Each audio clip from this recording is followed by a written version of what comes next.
Hello everyone, welcome to my channel Caterpillar John Hank. Okay, andito tayo ngayon. We are here just to open up and reassemble the fuel pump of the C6.4 engine usually used in Caterpillar. Okay, as we're looking at, we remove at first the top of the coil on the top of the pump and a small spacer, spring, and the rubber seal.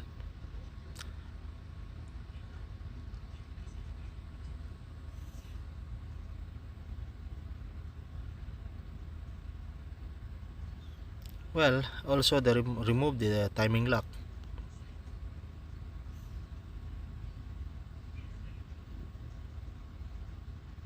Then after that, remove the head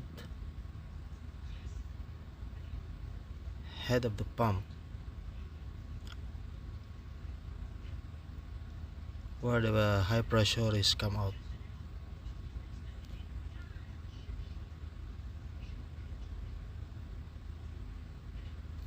Rubber seal.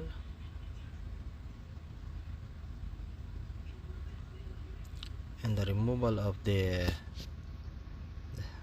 spring and also the pin inside, same as a piston.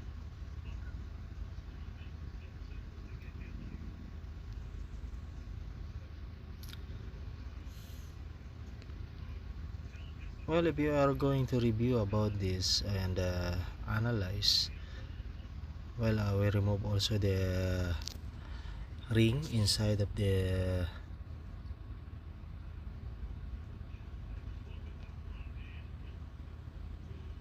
removal of ring,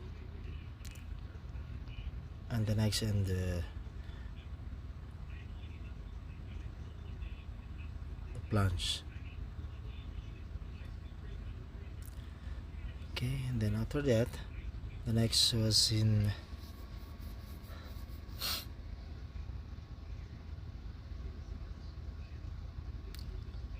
ayun, natanggal na nga allen key para matanggal yung priming pump.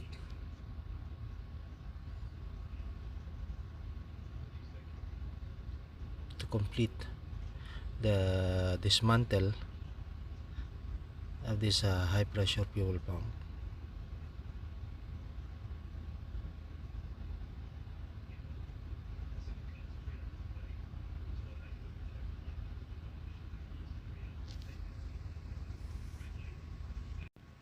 While in this portion, we are going to remove the pin, the lock circuit,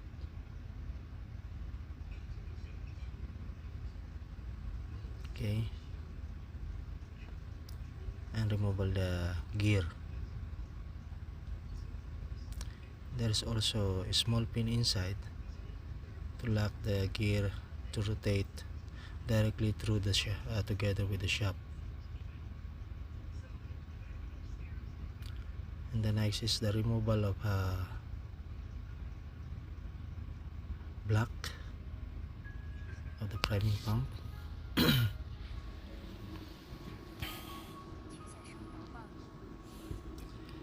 Yeah, if you're looking at the pacing where the priming pump is connected to the main shaft of the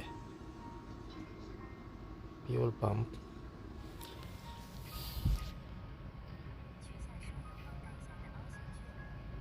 also removal the o-ring, ayan,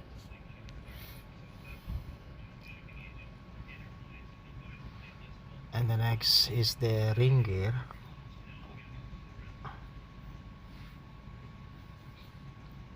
Disconnected to the main shaft of the pump.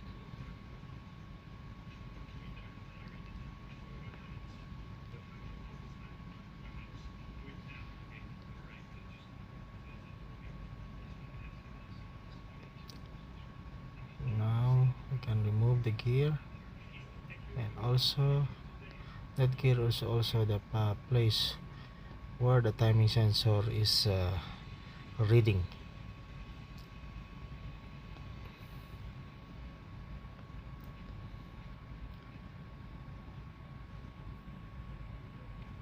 also the removal of head plate.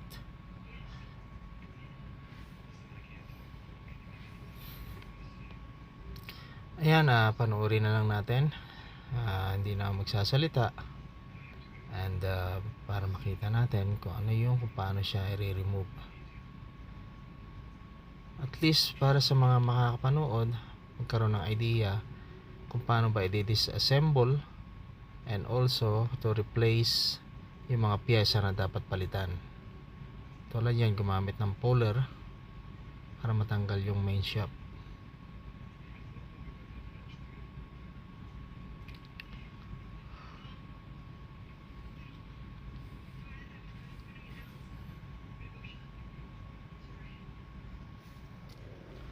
Ayan na, para matanggal na siya diretso. Ayan na, ayan na, ayan na, lumalabas na siya. Okay, ayan na. So matitira na lang dyan is yung housing. Ayan yung main shaft nitong pump, saka removal ng ring or seal. Okay, sa time na para i-remove na yung puller.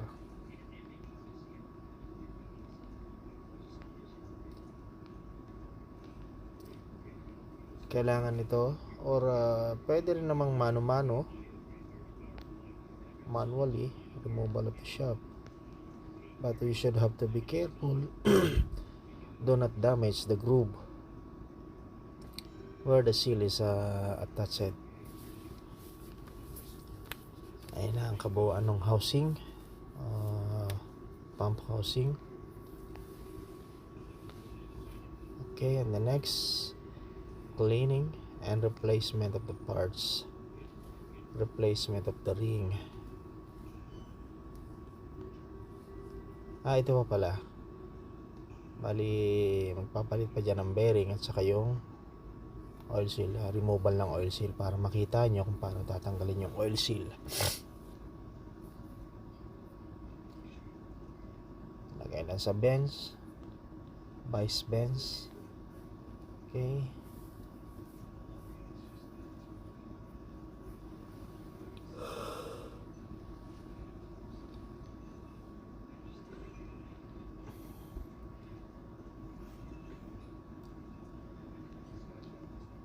so remove muna yung bulb na nandiyan. Be careful lang, baka may magkalaglag. So para at least sa bawat baklas nyo maintindihan nyo ano yung mga natatanggal yung pyesa, kung saan nakakabit at kung paano i-install. Ayan na. So lahat yan i-observe nyo, and then check nyo yung mga groove, kung may gas, kung kailangan naman palitan ng bago, you need to replace a new one. So if you think the scratches, it is affected while you're replacing it back or reassemble it, so ayun na, natanggal na yung mga oil seal. So also by installation of this oil seal, you have to make it sure you install it correctly, the exact position, para hindi magkaroon ng internal leak or leaking, para yung pressure niya mabuild niya ng kompleto based sa requirements ng system ng fuel, ng requirement ng fuel system.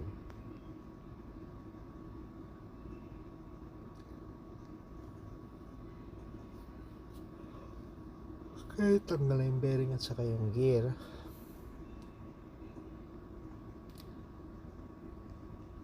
Ito na, i-assemble na natin.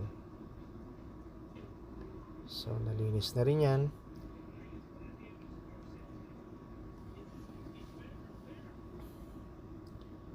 Well, kung mapapansin nyo, mga bago na yung ring na nilalagay niyan. Ayan, tapos reseal ang tawag dyan, resealing, to make it sure na pagkatapos ma-assemble yung mga leakage or internal leakage hindi na siya mangyayari pang muli.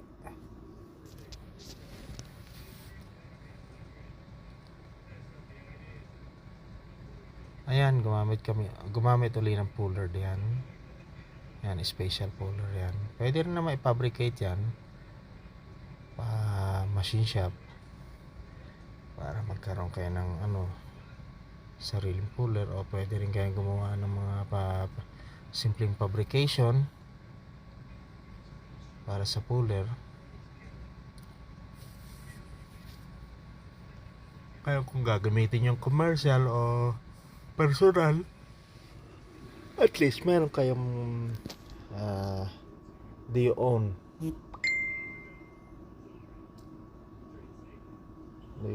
tools for the removal of this type of pump.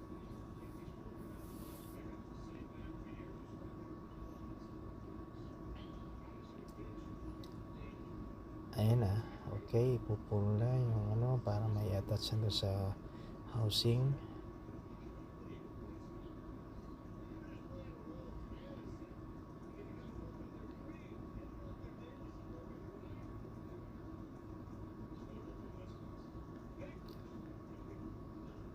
Yun ang first time kong makakita ng ganitong pump. So nag-aalala akong buksan na baka instead na ma-repair ay lalo pang masira. Kailangan niya lang maging maingat sa bawat pyesa o sa bawat tornilyo o sa pag-remove na hindi ma-deform o magasgas yung mga hindi dapat magasgas.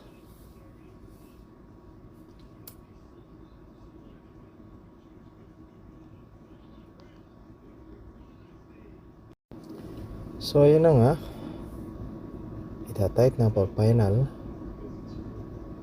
So make it sure na hindi slide yung Allen key doon sa head ng Allen key bolt. Okay, or else you damage the groove or the Allen key bolt, and then by the next time that you need to remove, it is not easy because the head is already damaged.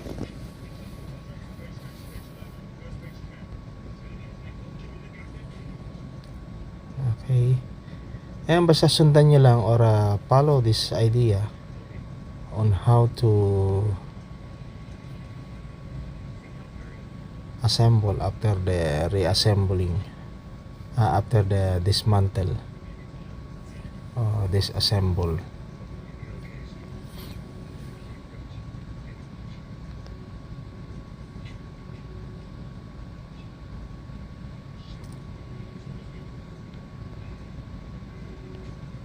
So panoorin nyo lang sa mga subscriber ko dyan, panoorin nyo lang kung paano ginagawa o paano dinidisassemble, para at least kung maka-encounter man kayo ng ganitong klaseng pump, pwede nyo nang i-repair by your own wrist.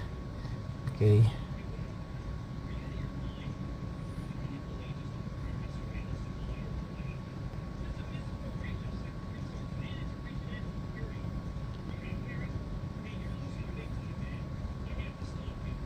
ayan, pagbasta nyo yung gear kung saan ba nakalagay yung overlap nya do sa shop, inner side ba o outer side. Ayan, so para ma-make it sure na yung pin, so kailangan mo siyang itapat do sa groove ng shop para at least pag nilagay mo yung pin, pasok na pasok.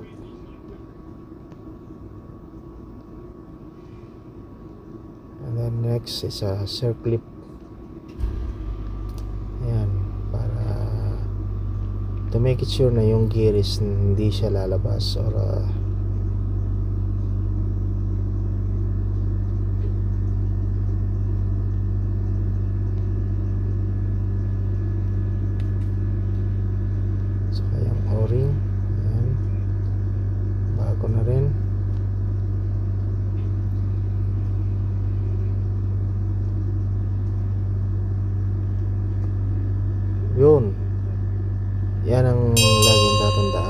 nasaan ba yung top and the lower side.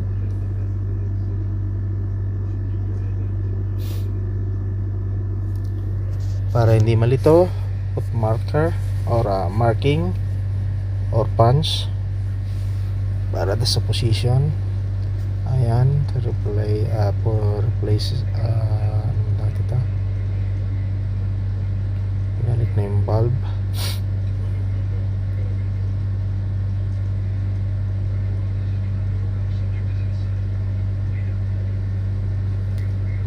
Bali yung bulb na yun, yun yung ano para sa one way direction ng fuel.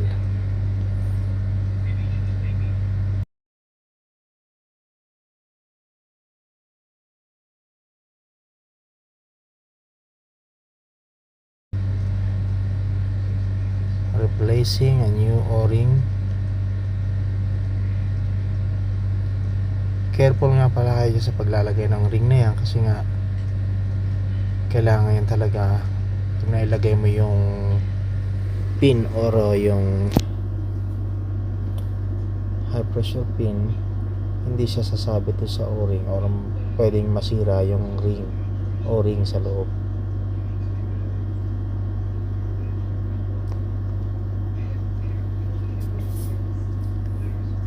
Ayan, kailangan masigurado na yung pagpasok ng talaga smooth na smooth, or else masisira yung ring, so mawawala ng silbi yung pagkaka-repair.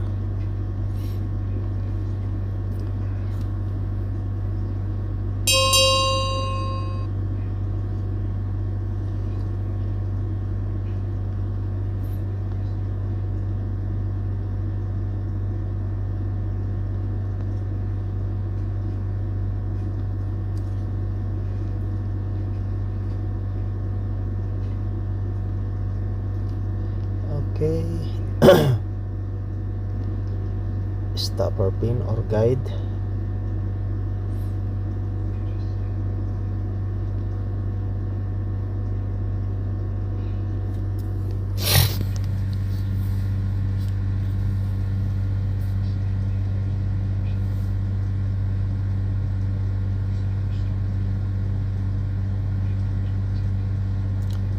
Ayan, kung makikita nyo, tapat sa center shop yung sa gitna, tapos yung guide, pin guide para sa timing position nya.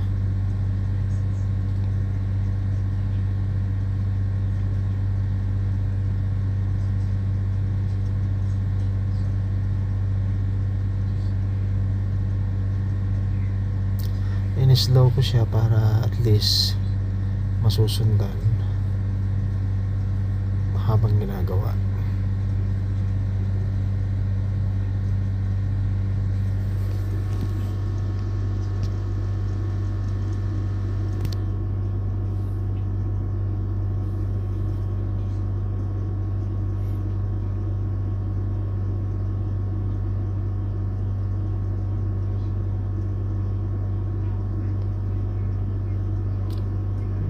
O-ring, ayan na.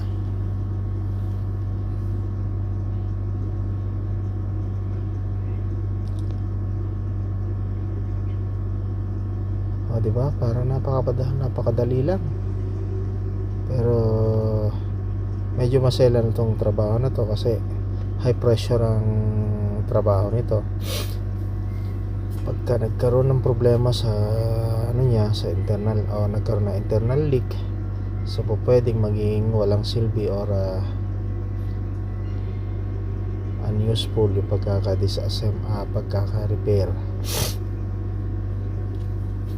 So yan na nga, lagay na yung bulb sa ibabaw. Okay,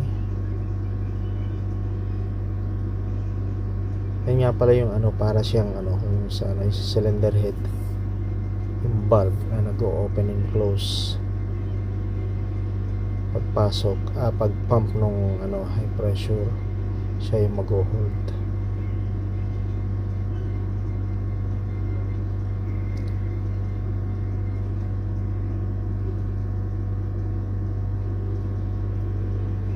Ganon din to. Okay, sana sa video na to meron kayong natutunan